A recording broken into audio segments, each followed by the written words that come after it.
मेरे साथ बात करने के लिए जो है अजहर हाशमी जी है। अजहर हाशमी जी किसी परिचय के मोहताज नहीं है। सबसे पहला सवाल मेरा रहेगा, आपको साहित्य के क्षेत्र का सबसे बड़ा पुरस्कार मिला है, कैसा महसूस कर रहे? पहली पंक्ति क्या कहेंगे आप? पहली पंक्ति, जिस प्रकार से किसी व्यक्ति को तपते हुए रेगिस्तान में जल का स्रोत मिल जाता है, उसी प्रकार से इस पुरस्कार को मिलने पर मुझे अनुभूति हो रही है। ये पुरस्कार मेरे लिए जल का झरना है, जैसे कि रेगिस्तान में आदमी को मिल जाए बस यकायक। ये कैसे सूचना मिली आपको? ये मुझे सूचना से, मैं डॉक्टर प्रेम भारती हैं, भोपाल के बहुत बड़े चिंतक हैं, ऋषि तुल्य उनका व्यक्तित्व है डॉक्टर प्रेम भारती। उन्होंने आज मुझे दोपहर 1:26 पर सूचना दी। मेरा फोन गड़बड़ हो रहा था, वो बार बार कोशिश कर रहे थे, मैं इधर से उठा रहा था फोन को, वो उधर से लगा रहे थे, तो 1:26 उनका नंबर दर्ज हुआ और हमारी बात हो भाई 1:31 पर। डॉक्टर प्रेम भारती जो विचारक हैं, चिंतक हैं, लेखक हैं, कवि हैं, कुछ पाठ्यक्रम में उनकी जो काफी कविताएं, उनके माध्यम से सूचना मुझे प्राप्त हुई।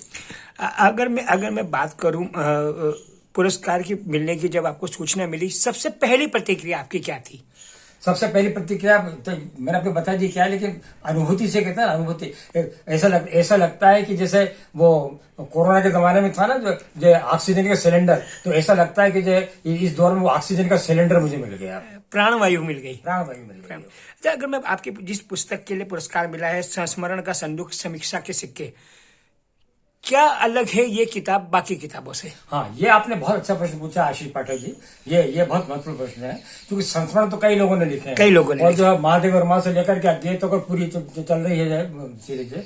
लेकिन ये जो मेरे संस्मरण है, ये साक्षात कवि सम्मेलन के मंच के हैं, और उसके साथ साथ अलावा जो कवि मित्र या लेखक मित्र मेरे यहाँ के ठहरे, या किसी गोष्ठी में हम जो साथ मिले, तो उनके साथ जो अनुभव हुए, जो उनसे जो सीखने को मिला, उनसे जो बातें हुई, तो वो मेरे संस्मरण बने। सबसे बड़ी बात तो है कि मैं बहुत युवावस्था में, मेरे किशोरावस्था पार करने के बाद मैंने 18-19 में जो है कवि सम्मेलन के मंच पे आ चुका था। डॉक्टर शिवमंगल सिंह सुमन, उन्होंने जो माधव कॉलेज में पढ़ाया, उनके साथ मैंने कविता पढ़ी, और ये मुझे इस बात की आज भी गर्व की अनुभूति होती है कि अटल बिहारी वाजपेयी जी भी सुमन जी के विद्यार्थी रहे, और मैं भी सुमन जी का विद्यार्थी रहा। अंतर हालांकि 25 वर्षों का था, तो अटल बिहारी वाजपेयी जो है वो मैं इस तरह से देखे तो वो मेरे गुरु भाई भी होते हैं। और दूसरी बात है कि डॉक्टर हरिवंश राय बच्चन, जिनकी मधुशाला को लेकर के और बहुत सारी किताबों को लेकर के वो चर्चा होती है, अमिताभ बच्चन जी के पिताजी, उन डॉक्टर हरिवंश राय बच्चन के साथ मैं काव्य पाठ कर चुका हूँ। मैंने अपने संस्मरण में लिखा भी है, इस किताब में भी है वो संस्मरण। इस संस्मरण का संदूक समीक्षा के सिक्के में हरिवंश राय बच्चन भी है, सुमन जी भी है। तो ये मेरे जीवन की जो उपलब्धि रही, कि उस समय में साहित्य का जो सह सचिव था माधव कॉलेज उज्जैन में, ये बात है जब मैं BA 3य वर्ष का विद्यार्थी था, मैं 1967-68 की बात है ये, तो कवि सम्मेलन होता, तो उसमें मैंने जो है विद्यार्थी कवि के रूप में पाठ भी किया, और जब हरिवंश राय जी बच्चन के साथ उनके सानिध्य में रहा भी। हाँ, और सबसे बात है कि जब 10वीं में मध्य प्रदेश शासन ने हिंदी, विशेष हिंदी की 10वीं की पुस्तक निकाली, तो हरिवंश राय जी बच्चन के साथ ही मेरी कविता भी उसमें है। बहुत बढ़िया। बहुत सारे पुरस्कार आपको अपने जीवन में मिले, मतलब मैं तो मानता हूँ कि अब तो पुरस्कारों की दौड़ से भी आप काफी आगे निकल चुके, आपका कद इससे कई गुना बड़ा है। कैसे देखते हैं इस पुरस्कार? आप बहुत सही कह रहे हैं, क्योंकि जो मैं सर्वधर्म संभाव वाला हूँ, तो मेरे सारे धर्म मेरी गर्दन पे बैठते हैं, चाहे वो जो है इस्लाम धर्म हो, सनातन धर्म हो, जैन धर्म हो, बौद्ध धर्म हो, ईसाई धर्म हो, सिख धर्म हो, पारसी धर्म हो। तो मेरे पिता सूफी संत थे, तो उन्होंने सब्र, संयम और साहस की सीख दी, और वही जो है मेरे मिजाज में है। तो वैसे बहुत साधारण व्यक्ति हूँ, लेकिन हाँ, ईश्वर की कृपा से कुछ असाधारणता इस मामले में है कि अब कहीं समझौता नहीं करता, मतलब ये है।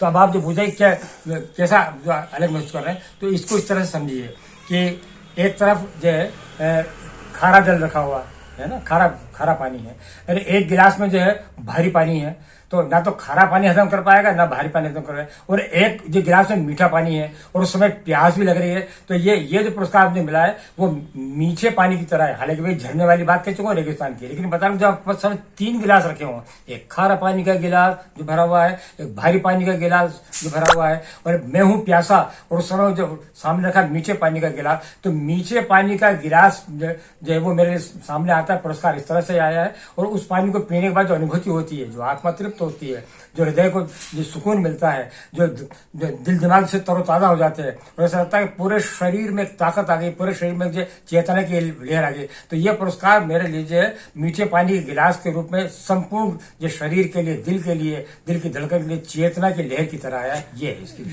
जीवन में झालावाड़ से शुरुआत हुई, कवि सम्मेलनों में देश के कई शहरों में आप गए और रतलाम में हैं और अब ये पुरस्कार मिला। झालावाड़ से लेकर रतलाम तक की यात्रा को आप कैसे, और इस खास करके इस पुरस्कार तक की यात्रा को कैसे देखते हैं? आशीष जी, आपका फिर दूसरा प्रश्न है। प्रश्न तो आपके सभी अच्छे, लेकिन ये बहुत जो है महत्वपूर्ण प्रश्न है, क्योंकि इससे मेरे बचपन और किशोरावस्था से लेकर के यहाँ तक जो कि अब बुजुर्गी की जो इस पर मैं कदम रख चुका हूँ, यहाँ तक की यात्रा का उसमें वर्णन है। तो जो देखिए, चलना तो जो है मेरा जो है काम रहा है। जो मैंने अपनी एक कविता में लिखा भी है कि सिर्फ बुत मत बनो, सिर्फ बुत मत बनो, सिर्फ बुत मूर्ति, तो सिर्फ बुत मत बनो, कुछ हिलो तो सही, सिर्फ बुत मत बनो, कुछ हिलो तो सही, चाहे धीरे चलो पर चलो तो सही। क्या बात है। तो ये धीरे धीरे मेरी यात्रा शुरू होती रही, और इसको पुरस्कार के रूप में, पारितोषिक के रूप में, मेडल के रूप में, शील्ड के रूप में, ट्रॉफी के रूप में जो अलग अलग अध्याय जुड़ते रहे। अब ऐसा लगता है कि ये इस यात्रा में वो ये जो आया, ये जो बड़ा अध्याय ऐसा जुड़ गया कि इसमें अध्याय की ब्रीफिंग भी आ गई, अध्याय की सिनॉप्सिस भी आ गई, अध्याय का विश्लेषण भी आ गया, अध्याय का विवरण भी आ गया, और अध्याय का जो सारा जो निचोड़ भी आ गया इसमें। तो ये पुरस्कार को मैं इस संपूर्ण जीवन यात्रा के निचोड़ के रूप में देख रहा हूँ। पुरस्कार की यात्रा का निचोड़ है ये पुरस्कार। आप उस दौर के कवि हैं जो हरिवंश राय, नीरज जी, और जिनके नाम पे पुरस्कार मिला है उत्तर प्रदेश के निर्मल वर्मा जी। अब जो लेखन हो रहा है वो एसी कमरों में बैठकर होता है, ट्रेन में यात्रा करते होता है, लिखने का तरीका बदल गया, पढ़ने वालों की रुचि बदल गई। ऐसे में साहित्य को आप कहाँ देखते हैं? हाँ, ये आपका फिर बहुत चमक, ये वास्तव में साहित्य से जुड़ा प्रश्न है। एक तो क्या, इंटरनेट के इस ज़माने में आदमी फास्ट तो बहुत हुआ है, पर लेकिन उसके साथ साथ जो है, उस फास्ट होने के साथ जो है उसका जो मेंटल चिंतन है, जो मेंटल लेवल है, उस मेंटल लेवल में जो है फास्ट होने के बाद कुछ काई जमना शुरू हो गई, और काई हमेशा फिसलन लाती है।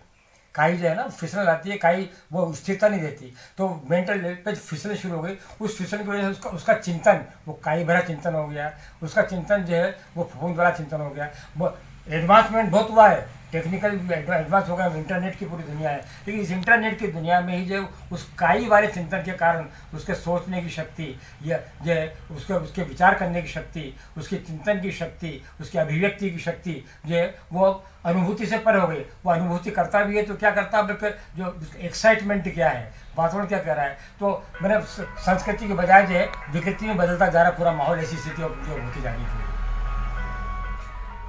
क्या संदेश आप देंगे रतलाम के लिए, पूरे विश्व के लिए? देखिए, ये इसमें आशीष जी बात है कि ये जो पुरस्कार है, मैं उसको जो है रतलाम का ही पुरस्कार मानता हूँ, क्योंकि मैंने लिखा भी अपनी पुस्तक में, एक पुस्तक आप मुझे दें, इसमें लिखा भी है कि मैं तो बिल्कुल जो है एक देहाती की तरह आया था जो है झालावाड़ से, लेकिन रतलाम के लोगों ने बहुत कुछ मुझे दिया है, तो इसमें है भी। चलिए वो अभी बाद में निकालें। मतलब पिड़ावा झालावाड़ से आए हुए देहाती अजहर हाशमी को रतलाम के लोगों ने इतना प्यार दिया, रतलाम की मीडिया ने इतना प्यार दिया, रतलाम की जनता ने इतना प्यार दिया, मेरे विद्यार्थियों ने इतना प्यार दिया जो है कि वो देहात से मैं दिल्ली से दुनिया तक जो जा चुका हूँ। अमेरिका उधर भी जो है भारतीय संस्कृति मेरे व्याख्यान हो चुके, 6 व्याख्यान हो चुका है, और कनाडा वगैरह सारे देश में घूम चुका हूँ। अमेरिका में तो मैं लगभग 3 महीने रहा हूँ।